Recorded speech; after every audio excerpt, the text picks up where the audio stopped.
Care taking అనగానే మీకు ఏం గుర్తొచ్చింది?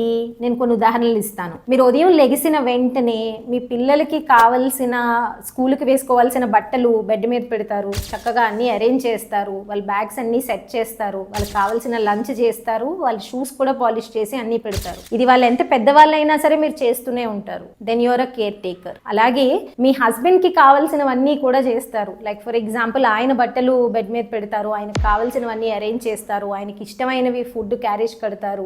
Then you are a care taker. ఎందుకు అంటే కేర్ టేకర్స్ అన్నది ఉదయం నుంచి రాత్రి వరకు ప్రతిరోజు అవతల వాళ్ళ అవసరాల మీదే ఫోకస్ చేస్తారు, అవతల వాళ్ళకి లైఫ్ సులువు చేస్తారు. సో ప్రతిదీ కూడా వాళ్ళే చేయాలనుకుంటారు. అయితే ఇది హెల్దీయా? డెఫినెట్లీ హెల్దీ కాదండి. బికాజ్ ఎప్పుడో ఒక రోజు అలసట అన్నది వస్తుంది, ఎన్నాళ్ళు నేను ఇది చేయాలి అన్నది వస్తుంది. సో దీనిని బ్రేక్ చేయాలి అంటే స్టార్ట్ ఆస్కింగ్ ఫర్ హెల్ప్. అన్నీ మీరే చేయాలని లేదు. ఒక్కొక్కసారి బట్టలు వాళ్ళని తీసుకోమనండి, క్యారేజీలు మీరు కుక్ చేయండి, క్యారేజీలు వాళ్ళని ప్యాక్ చేసుకోమనండి. సో ఏజ్కి అనుగుణంగా అవతల వాళ్ళని డిపెండెంట్ చేయకుండా మీ నుంచి ఇండిపెండెంట్గా వాళ్ళు ఉండేలాగా చేస్తే ఈ కేర్ టేకింగ్ అన్నది మీరు బ్రేక్ చేయగలుగుతారు. Thank you.